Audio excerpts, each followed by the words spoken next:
வணக்கம் நண்பர்களே, நான் தான் உங்கள் பிரபீன் கன்னியாகுமரியில் இருந்து பேசுகிறேன். இன்றைக்கி நம்ம என்ன வீடியோ பார்க்க போகிறோம்னா, பிஎம் கிசான் திட்டத்தின் கீழே 21வது தவணை தொகை விவசாயிகளின் வங்கி கணக்கில் எப்போது வரும்னு சொல்லிட்டு அதற்கான தகவல் ஒன்று வெளியாகியுள்ளது.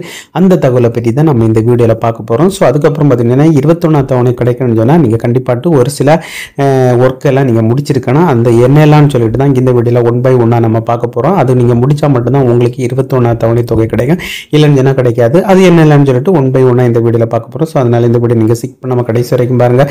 இதே மாதிரி பயனுள்ள வீடியோலாம் தொடர்ந்து நம்ம சேனலில் வந்துட்டு இருக்கும். ஃபஸ்ட் டைம் நீங்கள் நம்ம சேனலில் பார்க்குறீங்கன்னு சப்ஸ்கிரைப் பண்ணி சப்போர்ட் பண்ணுங்கள். வாங்க ஃப்ரெண்ட்ஸ், நம்ம வீடியோக்குள்ளே போகலாம். ஓகே ஃப்ரெண்ட்ஸ், இதுவரைக்கும் பார்த்தீங்கன்னா பிஎம் கிசான் திட்டத்தின் கீழே விவசாயிகளின் வங்கி கணக்கில் 20 தவணை தொகை கொடுத்துருக்காங்க. 20வது தவணை தொகை பார்த்தீங்கன்னா ஆகஸ்ட் 2ஆம் தேதி 2025 தான் வழங்கியிருந்தாங்க. 20வது தவணை தொகை பார்த்தீங்கன்னா நிறைய பேருக்கு கிடைக்காம இருந்து என்ன காரணம்னு சொல்லி பார்த்தீங்கன்னா அவங்க இகேஒய்சி அவங்க அப்டேட் பண்ணலை. இகேஒய்சி அப்டேட் பண்ணாதனால அவங்களுடைய வங்கி கணக்கில் அமௌண்ட் வரல. ஸோ நீங்கள் இன்னும் இதுவரை இகேஒய்சி பண்ணலைன்னு சொன்னால் கண்டிப்பாக இகேஒய்சி அப்டேட் பண்ணுங்கள். அதுக்கப்புறம் பார்த்தீங்கன்னா 20 தவணை தொகை வராதனால அவங்க இகேஒய்சி அப்டேட் பண்ணிட்டாங்க. அப்டேட் பண்ணிட்டு நிறைய விவசாயிகள் காத்துட்டு இருக்காங்க. இந்த நிலையில் 20வது தவணை தொகை வாங்காதவங்களுக்கு பார்த்தீங்கன்னா 20வது தவணை தொகை ப்ளஸ் 21வது தவணை தொகை ரெண்டு தொகையும் சேர்த்து பார்த்தீங்கன்னா 2000 ப்ளஸ் 4000 வழங்கப்படும் சொல்லிட்டு ஒரு புதிய தகவல் வந்து வெளியாகி உள்ளது. ஸோ அந்த தகவல் இல்லை தான் அவங்க தெளிவாகவே சொல்லியிருக்காங்க. 20வது தவணை தொகையில் இகேஒய்சி கரெக்டாக அப்டேட் பண்ணியிருக்கணும். நிறைய பேருக்கு 20வது தவணை தொகையில் இகேஒய்சி அப்டேட் பண்ணாதனால அமௌண்ட் கொடுக்கல. திரும்ப அவங்க இகேஒய்சி அப்டேட் பண்ணவங்களுக்கு 20 தவணை 21 ரெண்டும் சேர்த்து 4000 கொடுக்க போகிறாங்க. ஸோ 21வது தவணை உங்களுக்கு கிடைக்கணும்னு சொன்னால் நீங்கள் கண்டிப்பாக இகேஒய்சி அப்டேட் பண்ணியிருக்கணும். லேண்ட் அலாட்மெண்ட், அதாவது பார்த்தீங்கன்னா லேண்ட் சீடிங் பண்ணியிருக்கணும். அதுக்கப்புறம் பார்த்தீங்கன்னா ஆதார் கார்டு பேங்க் அக்கௌண்ட்டுடன் லிங்க் ஆகிருக்கு. இந்த 3 இதை இருந்தால் மட்டும்தான் உங்களுக்கு 21வது தவணை தொகை கிடைக்கும். ஸோ உடனடியாட்டு நீங்கள் உங்களுடைய ஆதார் கார்டு பேங்க் அக்கௌண்ட்டோட இணைஞ்சிருக்கான்னு பாருங்கள், ஃபஸ்ட் விஷயம். செகண்ட் பார்த்தீங்கன்னா நீங்கள் இகேஒய்சி கண்டிப்பாக அப்டேட் பண்ணியிருக்கணும். அதை நீங்கள் ஆன்லைன்லேயே ஈஸியாகவே பண்ணிக்கலாம், எங்குமே அழிஞ்சு தெரிய தேவையில்லை. 3வது பாயிண்ட் இருந்ததுன்னா லேண்ட் சீடிங் எஸ் இருக்கணும். நோன் இருந்தால் நீங்கள் உங்களுடைய வீட்டுக்கு நியரஸ்ட்டாக இருக்கிற வேளாண்மை துறையில் போயிட்டு நீங்கள் உங்களுடைய டாக்குமெண்ட் எல்லாம் கொண்டு போயிட்டு அங்கே அப்டேட் பண்ண சொன்னால் அவங்களே அப்டேட் பண்ணி கொடுப்பாங்க.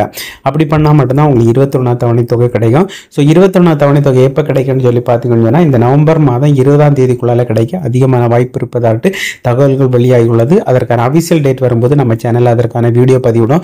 அதுக்கப்புறம் பார்த்தீங்கன்னா 21வது தவணை தொகை கிடைக்கணும்னு சொன்னால் உங்களுக்கு பெனிஃபிஷரி லிஸ்ட்டில் இருக்கணும். அப்படி இருந்தால் மட்டும்தான் உங்களுக்கு அதற்கான அமௌண்ட் கிடைக்கும். ஸோ பெனிஃபிஷரி லிஸ்ட்டில் உங்களுடைய பேர் இருக்கா இல்லைன்னு சொல்லிட்டு ஈஸியாகவே செக் பண்ணிக்கலாம். அது எப்படி செக் பண்ணணும்னு பார்த்தீங்கன்னா உங்களுடைய மொபைலில் கூகுள் க்ரோம் ஓப்பன் பண்ணிருங்க. அந்த சர்ச் பாக்ஸில் பார்த்தீங்கன்னா பிஎம் கிசான் சொல்லிட்டு டைப் பண்ணி சர்ச் கொடுங்க. சர்ச் கொடுத்தா இன்டர்ஃபேஸஸ் இந்த மாதிரி தான் இருக்கும். இதில் பார்த்தீங்கன்னா ஃபர்ஸ்ட் ஒரு ஆப்ஷன் இருக்கும், பிஎம் கிசான் அஃபீஷியல் வெப்சைட்னு சொல்லிட்டு. ஸோ அந்த ஆப்ஷனை நீங்கள் கிளிக் பண்ணிருங்க. நான் கிளிக் பண்ணியாச்சு. கிளிக் பண்ணால் இந்த மாதிரி தான் ஒரு பேஜ் வரும். இதுக்கு கீழே ஸ்க்ரோல் பண்ணிட்டு வந்தீங்கன்னா நிறைய ஆப்ஷன் இருக்கும். இதில் பார்த்தீங்கன்னா உங்களுக்கு நியூன்னு சொல்லிட்டு பெனிஃபிஷரி லிஸ்ட்டுன்னு ஒரு ஆப்ஷன் கொடுத்துருக்கு. ஸோ அந்த ஆப்ஷனை கிளிக் பண்ணிடுங்க. நான் கிளிக் பண்ணியாச்சு. கிளிக் பண்ணால் இந்த மாதிரி தான் ஒரு பேஜ் வரும். ஃபஸ்ட்டு பார்த்தீங்கன்னா நீங்கள் ஸ்டேட் செலக்ட் பண்ண வேண்டியிருக்கும்.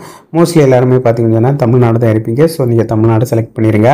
அதுக்கப்புறம் பார்த்தீங்கன்னா உங்களுடைய டிஸ்ட்ரிக்ட் செலக்ட் பண்ணிடுங்க. நாங்கள் கன்னியாகுமரி, ஸோ நான் கன்னியாகுமரி செலக்ட் பண்ணுறேன். உங்களுக்கு எந்த டிஸ்ட்ரிக்கோ அதை நீங்கள் செலக்ட் பண்ணிடுங்க. அதுக்கப்புறம் உங்களுடைய தாலுகை கேட்டிருக்கு பிளாக்கு, அது என்ன தாலுகாயோ அதை நீங்கள் கொடுத்துருங்க. நான் கொடுத்தாச்சு. அதுக்கப்புறம் பார்த்தீங்கன்னா உங்களுடைய வில்லேஜ் கேட்டிருக்கு. ஸோ நீங்கள் வில்லேஜ் செலக்ட் பண்ணிவிட்டு பக்கத்தில் பார்த்தீங்கன்னா கெட் ரிப்போர்ட்னு சொல்லிட்டு ஒரு ஆப்ஷன் இருக்கும். ஸோ அந்த ஆப்ஷனை கிளிக் பண்ணிடுங்க. நான் கிளிக் பண்ணால் இந்த மாதிரி தான் உங்களுடைய ஏரியாவில் யாரெல்லாம் இந்த பிஎம் கிசான் திட்டத்தின் கீழே அமௌண்ட் வாங்கிட்டு இருக்காங்களோ யாருக்கெல்லாம் 21வது தவணை தொகை கிடைக்க போது அவங்களுடைய நேம் இதில் ஷோ ஆகும்.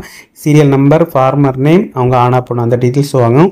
அப்படி இதில் உங்களுடைய பேர் இருக்கா இல்லைன்னு சொல்லிட்டு கீழே ஸ்க்ரோல் பண்ணி பார்த்துருங்க. இதில் இல்லைன்னு சொன்னால் செகண்ட் பேஜ், தேர்ட் பேஜ், அப்படி ஒவ்வொரு பேஜ் ஆட்டு ஆல்ஃபபெட்டிக் லெட்டர் மெத்தடில் கொடுத்துருப்பாங்க. ஸோ இதில் உங்களுடைய பேர் இருக்கா இல்லைன்னு சொல்லிட்டு பாருங்கள். இதில் உங்களுடைய பேர் இருந்தால் கண்டிப்பாக உங்களுக்கு 21வது தவணை தொகை கிடைக்கும் ஃப்ரெண்ட்ஸ். ஓகே ஃப்ரெண்ட்ஸ், இந்த வீடியோ பிடிச்சின்னு சொல்லிட்டு நம்பர். இந்த வீடியோ பிடிச்சிருந்தா ஒரு லைக் பண்ணுங்கள், உங்கள் ஃப்ரெண்ட்ஸ் வந்து ஷேர் பண்ணுங்கள். இந்த வீடியோவில் ஏதாவது டவுட் இருந்தால் கமெண்ட் செக்ஷனில் கமெண்ட் பண்ணுங்கள். நான் கண்டிப்பாக ரிப்ளை பண்ணுறேன். இதே மாதிரி இன்னொரு நல்ல ஒரு வீடியோவில் சந்திக்கும் வரை உங்களிடம் இந்த விடைபெறுவது உங்கள் பிரபீன்.